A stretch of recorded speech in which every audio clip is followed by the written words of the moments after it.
ভালোবাসার বুকে হাসি ফুটাইব সে আমার দোস্ত।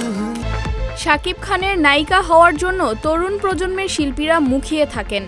যদিও কলকাতার ইধিকা পাল, মার্কিন অভিনেত্রী কোর্টনি কফি কিংবা বলিউডের সোনাল চৌহানদের নায়ক বনে গেছেন শাকিব। পশ্চিমবঙ্গের শ্রাবন্তী, নুসরাত, শুভশ্রীদের সঙ্গে কাজ করেছেন আগেই।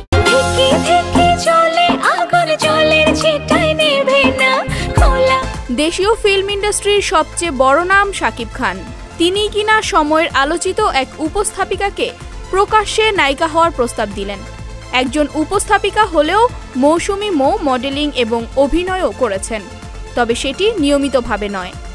বড় পর্দায় এখনও দেখা যায়নি তাকে। ঠিক পাগল না, মানে বস সরি বস।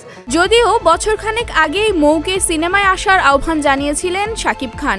আরও একবার নায়কের কাছ থেকে সিনেমার প্রস্তাব পেলেন এই সুন্দরী। মঙ্গলবার দেশের এক ঝাঁক তারকার অংশগ্রহণে বিশ্ব টয়লেট দিবস উপলক্ষে হাইজিনিক টয়লেট ক্লিনিং ব্র্যান্ড টাইলক্সের টাইলক্স হাইজিনিক আবাস ক্যাম্পেইনের শুভ উদ্বোধন করা হয়। সেই অনুষ্ঠানটির উপস্থাপনার দায়িত্বে ছিলেন মৌ।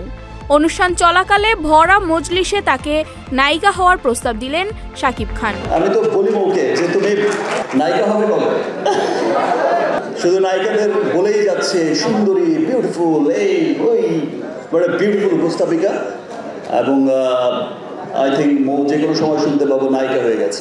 এদিকে অনুষ্ঠান শেষে মৌসুমী মৌ বলেন, শাকিব ভাই 2018 সালেও একবার একটা অনুষ্ঠানে আমাকে সিনেমা করতে বলেছিলেন।